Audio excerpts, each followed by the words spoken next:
So the New England Patriots can save themselves a lot of money in terms of cap space and can actually lead the NFL this offseason in the amount of cap space that they have to spend just by making a few of these moves. The moves that we're going to be talking about in today's video are all releases before June 1st.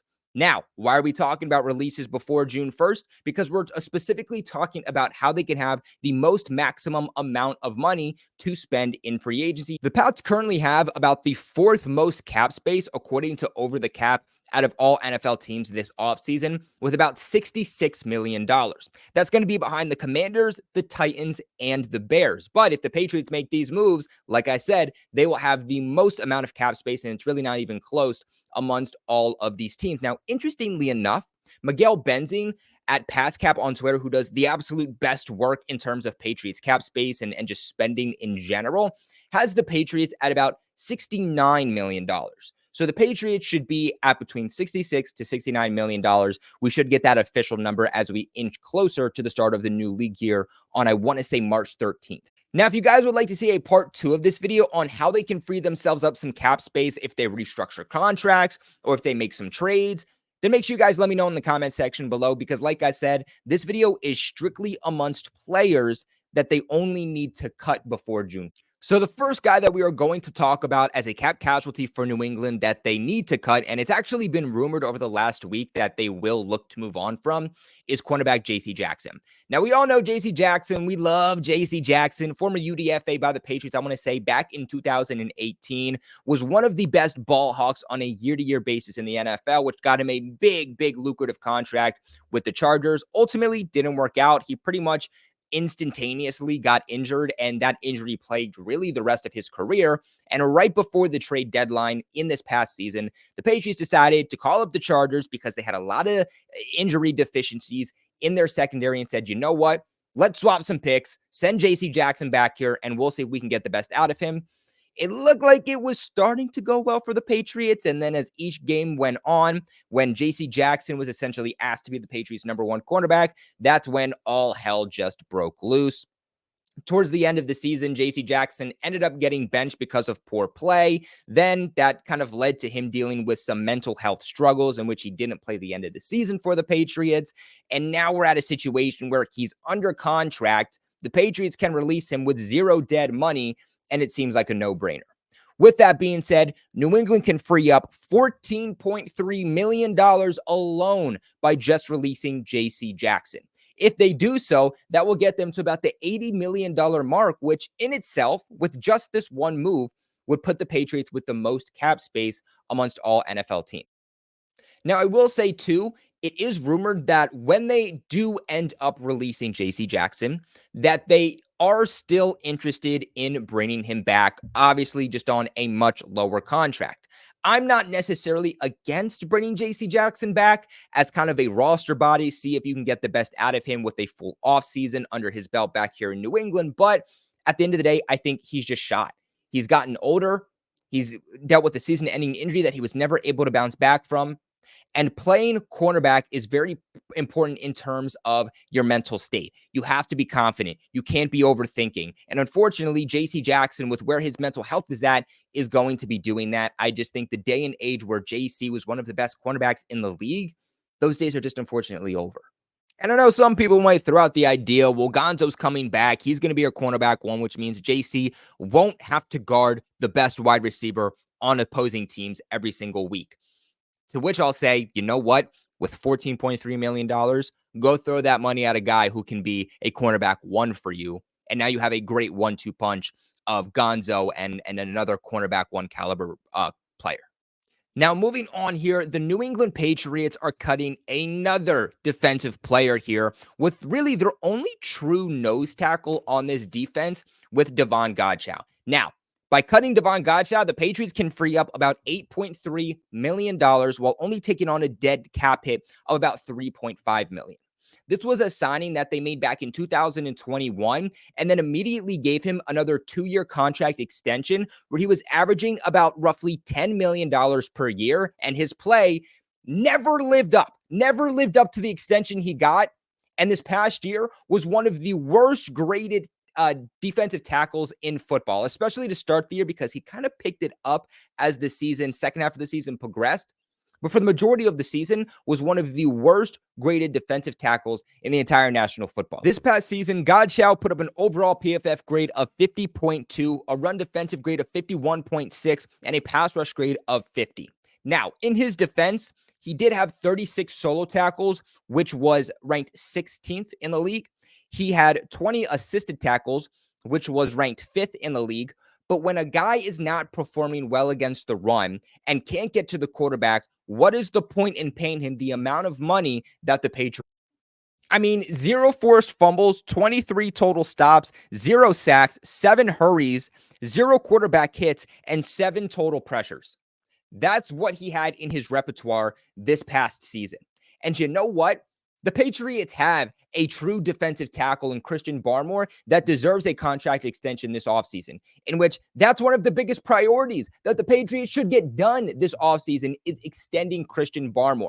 Take the money that you are going to save by cutting Godchow and then give that money to Christian Barmore, who has proven from a run defensive standpoint and a pass rush standpoint to be much better than any defensive lineman, or rather any interior defensive lineman that we've seen here in New England in years. Look, man, I like Godchow. I think off the field, he has a great personality. He's a great person, and he brings energy to the locker room. But at the end of the day, if we can save $8.3 million to get a guy who's going to produce for us better on the field, that just seems like an absolute no-brainer.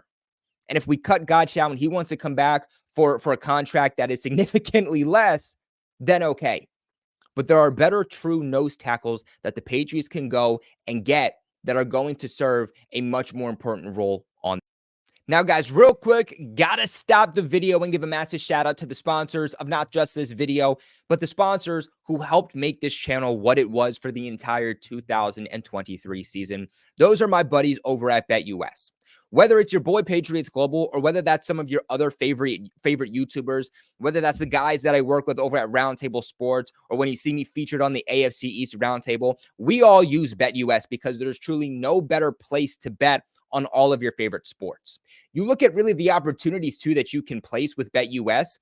I mean, football, basketball, ice hockey, baseball, golf, tennis, soccer, martial arts, politics, horse racing, boxing, Olympics. You can even bet on entertainment too, shows, award shows, all that great stuff.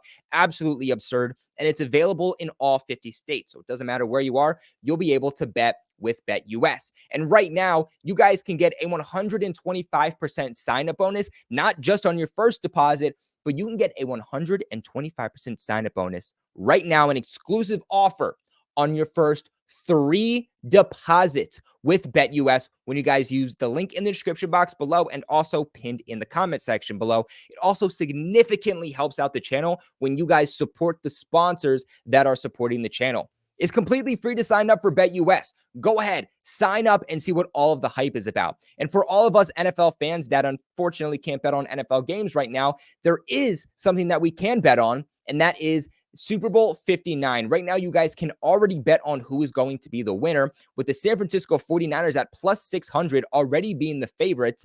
Kansas City is actually tied with them, also at plus 600, and the Baltimore Ravens coming in at third place at plus 900. If we look at the New England Patriots, they have the 4th worst odds at plus 1,000. So, hey, if you're a Patriots fan and you think that, hey, we will go ahead and win the Super Bowl, go ahead and put down $1 or $5 because you will get an absolute band if that ends up being true.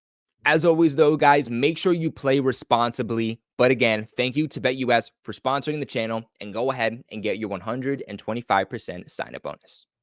But moving on next here is going to be Adrien Phillips. Now, Adrien Phillips is another guy that had a really, really rough season here in New England this past year, in a year in which the Patriots needed veteran leadership, especially on defense, but especially a year in which the Patriots needed help at safety.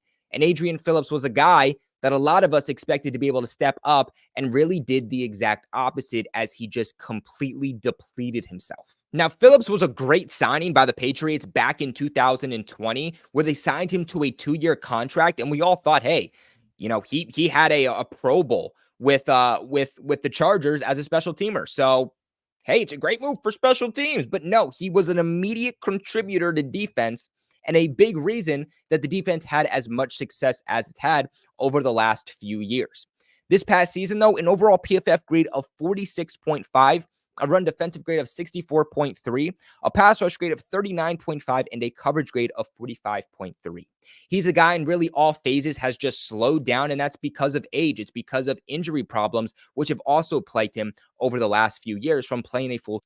Now, I will say the Patriots aren't going to free up a whole lot of money by ultimately releasing him, but save the money where you can. That $1 million extra is the difference between signing a difference maker and missing out on a difference maker. They'll free up about $3 million while taking on a dead cap hit of about $1.1 million. So again, nothing big in your pockets, but it's enough to get a game changer. Now, next up here is going to be yet again another defensive player for the Patriots and another defensive lineman for them in Lawrence Guy. Lawrence Guy, kind of like a lot of these guys, once started his career in New England as a dominant game-changing player. Over the last couple of years has just slowly digressed every single year. In fact, this past year, there was discussions about, well, the Patriots are potentially going to trade him or just straight up release him because he's not happy with his overall contract, which is absolutely absurd for how he's performing on the field. This past season put up an overall PFF grade of 45.5, a run defensive grade of 47.3, and a pass rush grade of 44.9. The Patriots should release him because he's just straight up going to end up retiring. No team is going to sign him. His numbers, too, were also pretty similar to Devonta Goda. He put up 22 solo tackles, which was tied for 56. He had 19 assisted tackles, which was tied for 6th. He then put up 6 total pressures, 0 quarterback hits, 6 hurries, 0 sacks, and 20 overall stops. Guy is an absolute, no pun here, a great guy off the field and what he does for the community. But there's no point in wasting the money. There's no point in wasting a roster spot on a guy that is not performing for you in the slightest on the field. He's a guy, too, that if you release, you can get a better depth player with the money you'd be saving. You're going to free up about $3 million in cap space while only taking on about $0.5 million in dead cap. This is another one where, again, you're not breaking the bank here. But if you add up some of these smaller moves that the Patriots make, they do start to add up.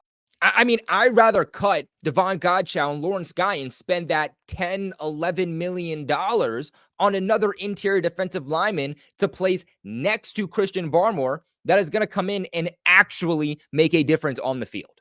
Then the last player that I have them cutting here is Jichael Hasty, who, hey, the Patriots finally went offensively to cut somebody to free up some cap space. This is another one, not going to break the bank. It's not a super sexy name, but the Patriots will take on 0 money in dead cap space while also freeing up $1.3 million. So at the end of the day, is it a lot of money? No, but it's also at the running back position where there's going to be a lot of guys looking for a home between the draft and between free agency, and spending $1.3 million on a guy that probably isn't going to play in the NFL this upcoming season doesn't make a whole lot of sense. Now, Jichael Hasty is a guy that does have experience in multiple different systems. He obviously played with the San Francisco 49ers from 2020 to 2021, the Jacksonville Jags from 2022 to 2023, and that's when New England picked him up off of waivers this past season. A guy who can contribute as a runner, but can also contribute as a pass catching back. I just think if you're going to throw $1.3 million at a running back, go put that money towards someone who's going to make an actual difference for you in game, or just put that money towards a draft pick. But guys, that is how the Patriots can free up some extra cap space, currently sitting at about $66 to $69 million.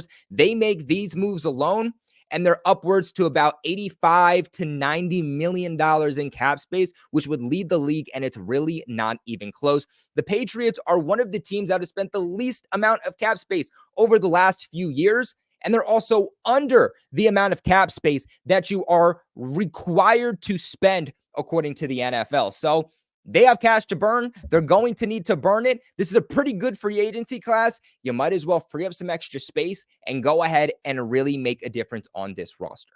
But what are your guys' thoughts on the guys that I listed that they should cut to free up some cap space? Is there somebody I missed out on? Let me know in the comment section below. Is there somebody I listed that you don't think they should let go of? Let me know in the comment section below. Remember to leave a big like on this video and, of course, subscribe to the channel for all of your New England Patriots news. I appreciate you guys for watching. And, of course, never forget, go Pats.